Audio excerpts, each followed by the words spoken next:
Bonjour à tous. Agrovision souhaite vous informer sur les nouvelles réglementations en matière de facturation électronique. Qu'est-ce que la facturation électronique et quelles seront les conséquences pour mon entreprise? Que dois-je faire? Et quels seront les avantages à traiter les factures dans CRS et Topics?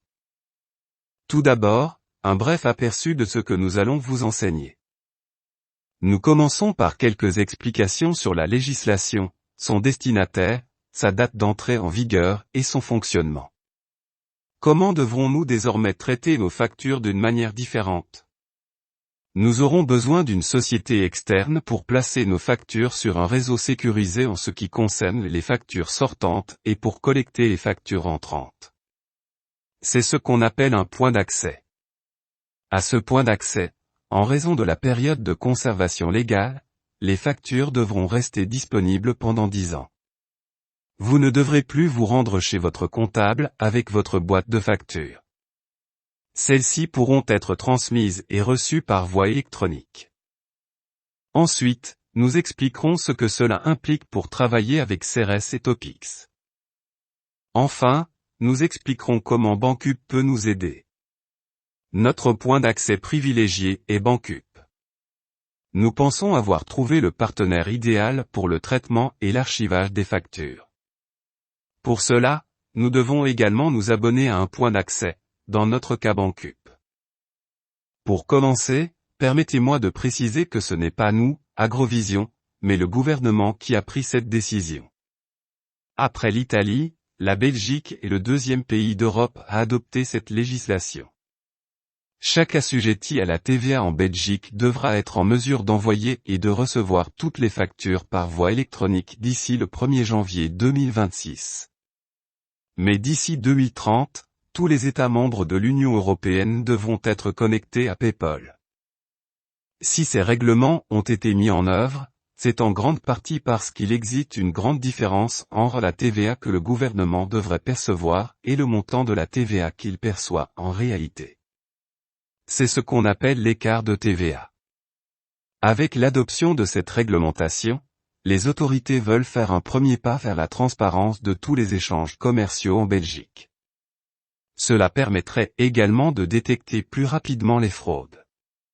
Grâce à cette législation, toutes les entreprises bénéficieront également d'un meilleur cash flow. Les factures sont plus rapides sur place et peuvent être suivies et traitées numériquement, et donc payées numériquement. Les factures numériques sont également beaucoup plus uniformes et plus faciles à traiter. Elles sont plus rapides, plus précises et finalement moins coûteuses.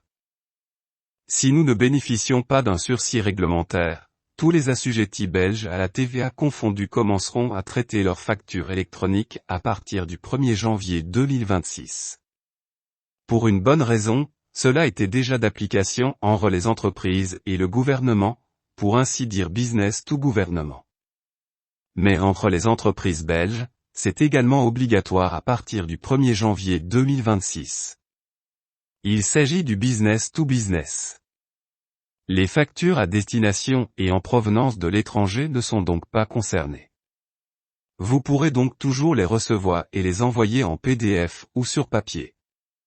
Pour la bonne marche des affaires, et certainement pour le comptable, il sera utile que ces factures étrangères soient reprises dans votre dossier.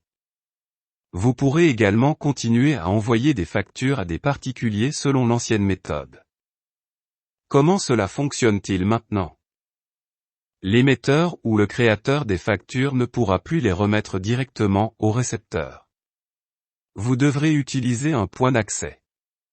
Vous pouvez y placer toutes vos factures, soit en les formatant en PDF, soit en les scannant. Et en les plaçant sur le point d'accès.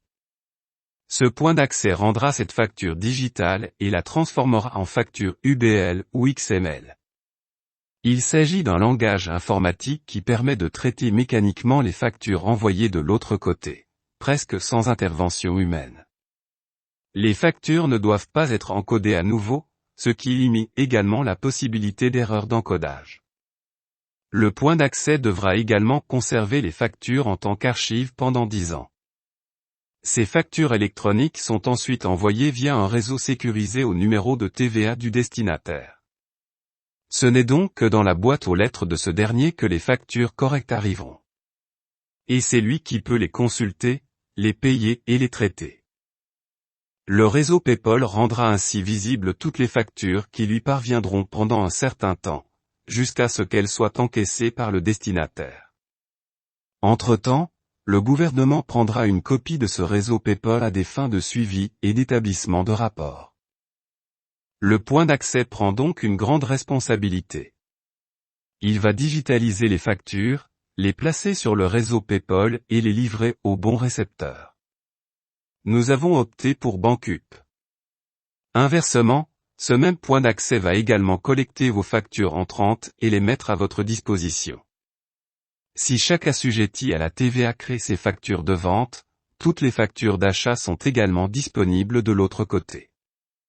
Tous les agriculteurs, y compris ceux qui bénéficient du système forfaitaire, auront donc besoin d'un point d'accès, car toutes les factures sur papier ou envoyées par mail disparaîtront.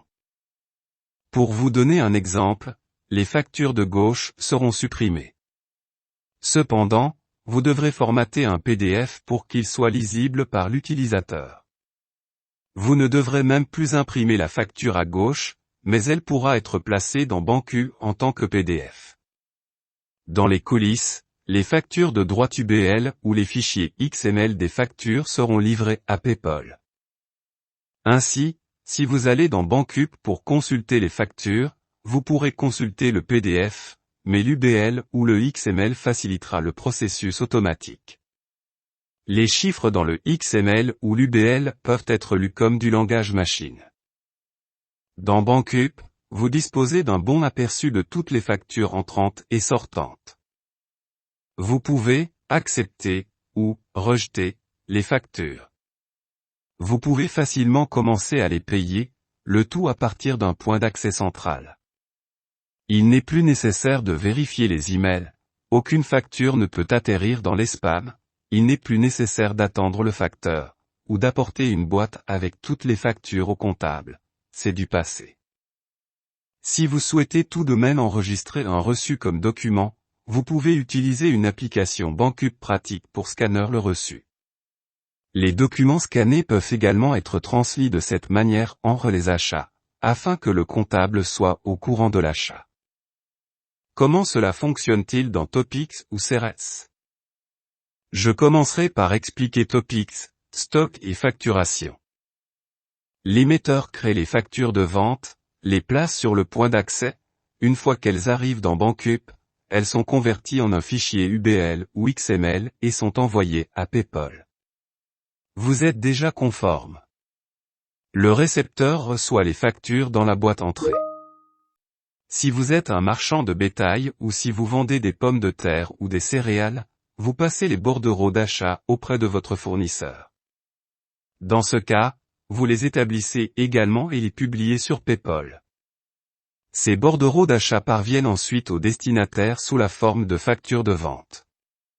Il s'agit d'un exemple d'autofacturation.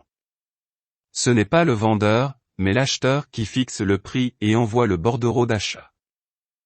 Pour tous les fermiers, il est donc recommandé d'avoir un compte Bancup. Peu importe que vous ayez une comptabilité TVA ou une comptabilité forfaitaire. Bancup va imager tant les bordereaux d'achat et les factures entrantes sur votre numéro de TVA. Dans la comptabilité fiscale de Topix, les factures de vente peuvent être reprises du programme de stock et de facturation. Ceci avec le bouton « Demander des données de la facturation ». Si vous ne travaillez qu'avec le programme fiscal, toutes les factures de vente placées dans votre point d'accès et tous les bordereaux d'achat de la laiterie ou du marchand de bétail seront automatiquement repris. Topix propose un bouton pour lire les données du fichier XML. Pour les factures d'achat, utilisez le point d'accès pour lire toutes les factures qui sont arrivées avec votre numéro de TVA dans Topix. Si vous êtes vous-même marchand de bétail ou marchand en pommes de terre et que vous utilisez Topix stock et facturation, vous pourrez également copier les bordereaux d'achat à partir de la facturation en demandant les données de la facturation, ou vous pouvez utiliser Bancup pour lire les bordereaux d'achat. Pour les utilisateurs travaillant avec CRS et Topix, ou CRS uniquement, Les fichiers XML des factures d'achat entrant dans Banqup peuvent être utilisés pour la lecture dans Topix, mais peut-être aussi pour la lecture dans CRS. Pour les lire dans CRS, il y a encore une incertitude. Dans un fichier XML, nous avons une tête, un corps et un queue. Le corps contiendrait les lignes de détail d'une facture, mais les lignes de détail ne sont pas une exigence dans PayPal, avec la conséquence que si nous n'avons pas de lignes de détail, nous ne serons pas en mesure de les lire. Nous déciderons en 2026 de la suite à donner à cette question. Pour se connecter à un point d'accès, nous avons opté pour une entreprise de premier plan. Il s'agit de Unifié Post, qui distribuera Banqup. Vous devrez donc disposer d'une connexion par numéro de TVA. De plus, vous devrez faire un décompte du nombre de factures entrantes et sortantes que vous avez par an. Par exemple, si vous avez 300 factures entrantes et 100 factures sortantes, 5 cents suffiront certainement. Vous devriez toujours commencer par une liasse de 500 factures. Cela revient donc à un coût de 120 € par an. Il n'y a pas de frais supplémentaires pour CRS et Topix. En ce qui concerne la question de savoir quand établir la connexion avec Banqup, il est préférable d'attendre l'email que nous allons vous envoyer et qui contiendra une explication et une liste de prix. Nous allons également vous expliquer comment se fait la connexion avec Banqup. Mais je vous recommande de ne pas attendre le 31 décembre 2025. En bref, l'envoi et la réception de factures papier et PDF en 2 numéros de TVA belge seront supprimés et PayPal deviendra la plateforme électronique pour l'envoi et la réception des factures. Nous ferons appel à Banqup qui servira de point d'accès, d'archivage, d'envoi et de réception des factures. Les utilisateurs de Topix qui travaillent actuellement sur leur ordinateur de bureau devront passer vers Topix Online. Pour ce faire, vous pouvez contacter le support d'Agrovision Belgique. Il est préférable d'ouvrir un compte Banqup avant le 31 décembre 2025, afin de prendre un bon départ en 2026. Nous sommes donc arrivés à la fin de la formation. Merci de votre attention et au plaisir de vous revoir la prochaine fois.